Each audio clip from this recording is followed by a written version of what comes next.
In the mid-1960s, I really don't think Ford realized just how much of an impact their new Mustang was going to have on the automotive world. Fast forward 50 years later, and people are still restoring these first-generation Mustangs.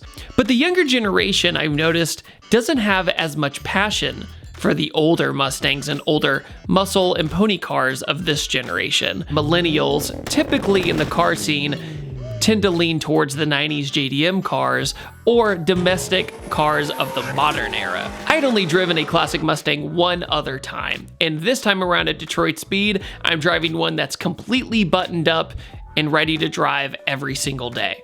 So what's it like driving a classic Mustang in 2020? Let's go for a drive and find out.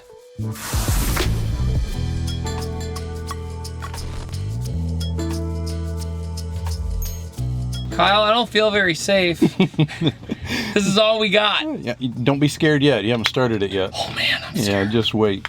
Hear the rumble of 200 horses. So today we got a Roush Yates engine in this one. Yeah, it is with a Holly Sniper. Carb swap over to fuel injection. It works great. You heard the prime shot. Yeah. It fires every time. It works great. Carburetors can really intimidate a lot of younger generations. So by just switching over, right. Piece of cake. It really is. I mean, it still looks like a carbureted engine, and that's the beauty of it too in a car. It really like does. This. Like when you pop the hood, I was like, oh, wait, is it? Yeah. Is it not? It's a great setup. So this one in particular, you focused all on suspension, correct? It really is. This was a Craigslist find down in South Carolina that we bought. The paint is still Craigslist quality, but that's kind of the beauty of this car is it's a good 50-footer on the outside, Yeah, but the car is fresh everywhere else, underneath, inside, plumbing, wiring, driveline, and suspension. So what this car has from us is it's been kind of a work mule for us. It has a production now rear suspension, which is our mini tub leaf spring kit.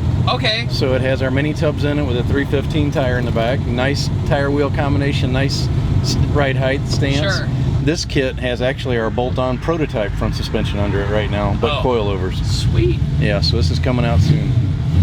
The thing about the 65 Mustang is what I try to do is imagine myself a kid in 1965 and look inside and go, this would have blown my mind. You know, at the World's Fair. Starship, right? Starship. Yeah. And then, you know, not only that, a year later, they had already been racing at Le Mans, which is awesome. Yeah. Ford had a really good decade, I feel like, in the 60s. They started really sloppy with the Edsel and everything in the late 50s.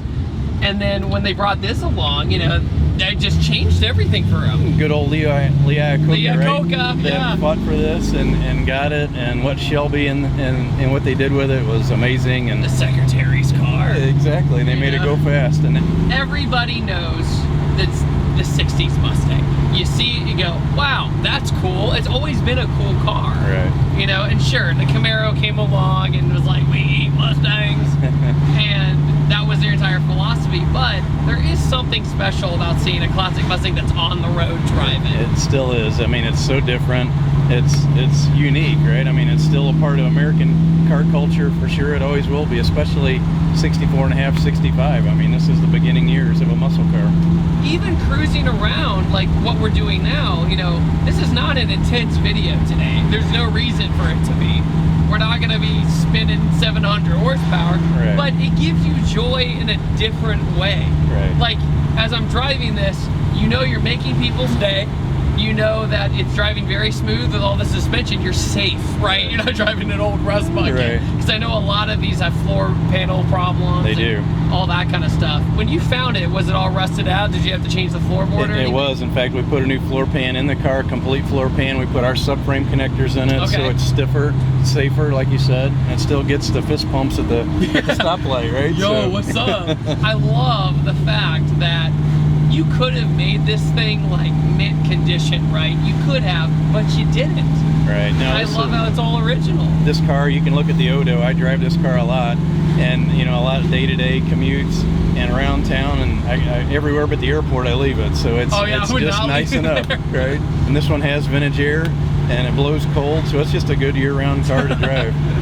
Well, I mean, you can definitely tell though, when they designed the dash, they did a really good job because it still looks very nice, And the materials held up pretty well. It has. This is all original. This had the, you know, deluxe, kind of the pony interior they called it, and so it's kind of cool because it's all stock. We put, like I said, new carpet in it, new tilt column, but otherwise it's stock inside and out, but all new mechanicals, wiring, plumbing, exhaust, and of course suspension. It's so funny how sometimes you see a beat up car with scratches and swirls and all that, and you're like, dude, fix your paint. Right. You go to this one, you're like, no, don't fix it. Yeah, no, this is one you can wash 3-4 times a year and be good with it. Well, the color kind of covers up a lot too.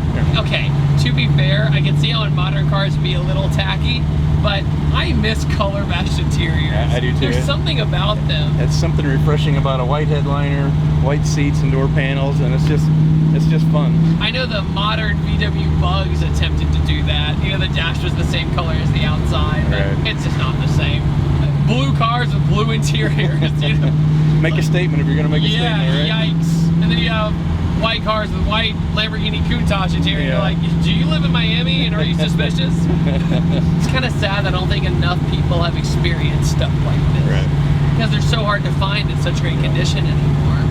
I originally wanted to do like a 1965 with like a 3.5 EcoBoost in it. Yeah, you know, like perfect. Out of the Raptor or something. Kind of like a baby Huda truck in a way. Right. Because it's just kind of sort of, it's not the same engine, but the geometry is very similar. But just to find a good shell is hard. It is hard, and you know, we were fortunate. You know, the fastbacks are almost non-existent, but the coupes you can still find, not terribly expensive. Like I said, with this one was a running car. We put a floor pan in it and updated things kind of as we drove it, and it's an easy car that people can relate to and budget build a little at a time. So when it comes to the structural integrity of the car, was that pretty much the only thing you had to replace? Yeah, we did. That's it really. We did the floor pan, we did our subframe connectors, the mini tubs, and fab work. That was all we did. And a lot of people can do that. The subframe connectors do weld in, but they really help tie the car together where it's just a more solid feel. Because these cars were flexi flyers in the day. Yeah. They really were. Well, I mean, that's another thing that intimidates a lot of people from doing a retro older car. Is because they don't have the skill set or trade set to fix the floor pans and all that. They're like, oh my God, it's going to cost me thousands of dollars to just do that. I think part of it is when to say no. You know, we could make this car a perfect restoration, but then do you drive it? A car like this with a modern feel to it as you drive it, it's just nice enough where you don't mind driving it every day and going to the grocery store or whatever you want to do. Oh yeah, out of all the ones we've driven today, it's definitely the daily driver. Yeah, it is. Also, side note, back seat doesn't have seat belts in it at all. And I noticed, like, I remember people of older generations, I remember getting in the car when I was very young and they just never put their seatbelt on. Because I guess it just wasn't a muscle memory thing they had to adapt to. Especially bench seats. Exactly. Before it, you know, rear seat belts were an option. You had to check the box. It's an option. Yeah. Oh yeah, I love when mirrors are an option. You know, like side mirrors were an option. That's another product we have. The wipers in these cars are either a low speed or slightly faster low speed. So we have a modern kit. With a modern motor, you get a wiper harness, module, all the linkage, everything you need, and it bolts in and it's a 5-speed delay and a high and a low, and it looks still stock on the switch. So that's a really great kit for these cars when you do drive them a lot. When you go, hey, I'm going to restore a car and then put a LS or a Ford motor in it, a new one, we don't think about the wipers. You don't think about the gas cap or body modifications to make your tire size work. But like body modification is a little bit more prevalent, but like you said, making things look OEM, making it feel natural. Like, I respect that so much because a lot of people will put an ugly metal panel in here, put some switches and just make it work.